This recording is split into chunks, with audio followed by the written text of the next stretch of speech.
नमस्कार, मी दीपक राऊत तुमचे स्वागत करतो आजच्या शेअर मार्केट अपडेटमध्ये. आजसुद्धा मार्केटमध्ये दबाव बघायला मिळाला आणि आज बँक निफ्टीनं तो फॉल लीड केला. मंगळवारच्या व्हिडिओमध्ये मी म्हणलेलं थोडासा दबाव दिसतो आहे मार्केटमध्ये आणि जर निफ्टी 25,600च्या खाली आला तर निश्चित फर्दर डिक्लायनिंग करू शकेल. आणि आपणाला बँक निफ्टीसुद्धा मी म्हणलं की थोडंसं खाली येते असं वाटते. त्या अनुषंगानं आज आपणाला मार्केटमध्ये दबावच बघायला मिळाला. सेल ऑन राईज, कारण FIs विकत आहेत.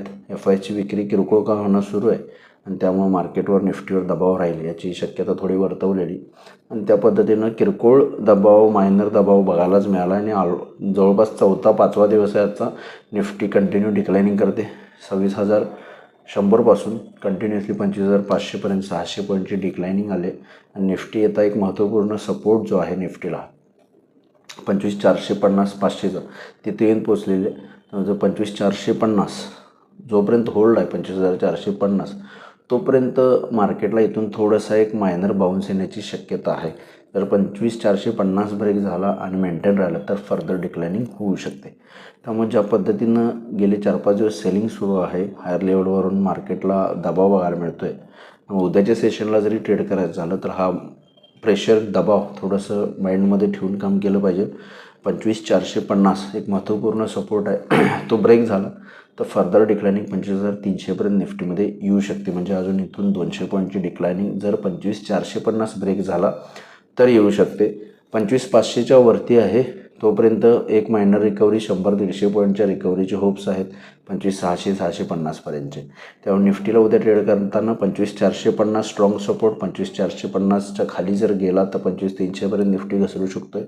हायर लेवलला 25,500च्या वरती जोपर्यंत मेंटेन आहे 25,600 आणि 25,700 या दोन रेजिस्टन्स लेवल आपल्याला उद्याच्या ट्रेडिंगसाठी कन्सिडर करू शकतो. बँक निफ्टीमध्येही सिमिलर 57,500 स्ट्रॉंग सपोर्ट झोन आहे. 57,500च्या वरती आहे तोपर्यंत बँक निफ्टीमध्ये रिकव्हरी येण्याचे चान्सेस आहेत 57,700 ते 800पर्यंतचे. आजही बऱ्यापैकी थोडंसं रिकव्हरी करण्याचा बँक निफ्टीनं प्रयत्न केला पण असफल राहिला. बऱ्यापैकी मोस्ट ऑफ द बँक्स खाली आले. उद्याच्या सेशनला 57,500 जोपर्यंत इंटॅक्ट आहे 57,700 ते 57,800पर्यंत बँक निफ्टी जाण्याची, रिकव्हरी करण्याचे चान्सेस आहेत. 57,500 जर ब्रेक झाला तर फर्दर सेलिंग येऊ शकतं 57,300 ते 57,200पर्यंत. त्यामुळे बँक निफ्टीला सुद्धा 57,500च्या खाली 57,200 ते 300पर्यंतचा डिक्लायनिंग येऊ शकतो. हायर लेवलला 57,700 आणि 57,800 हे दोन स्ट्रॉंग रेजिस्टन्स पॉईंट आहेत किंवा हा रेजिस्टन्स झोन आहे. यानुसार तुम्ही निफ्टी, बँक निफ्टीमध्ये उद्या ट्रेड करू शकता. आज NSEमध्ये 684 शेअर्स वाढले, त्या बाजूला 2163 शेअर्स पडलेत. निफ्टीमध्ये 33 शेअर्समध्ये पडझड आहे, त्यापैकी 17 शेअर्स वाढलेत 50पैकी.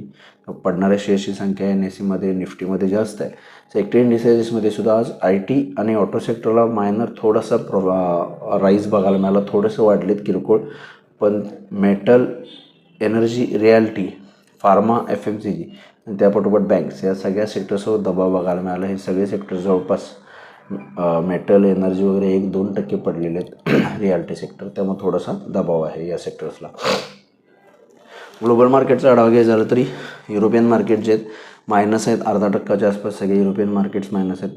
मंगळवारीही मायनस होते. काल थोडंसं मायनर रिकव्हरी वाटलेली पण आज युरोपियन मार्केट्स 0.5% मायनस आहेत. डाव फ्युचर्स जे आहेत ते सुद्धा जवळपास 40 पॉईंट मायनसमध्येच आहेत. त्यामुळे ग्लोबल मार्केटवर सुद्धा दबाव आपल्याला हवी होताना दिसतो आहे, थोडासा वाढताना दिसतो आहे.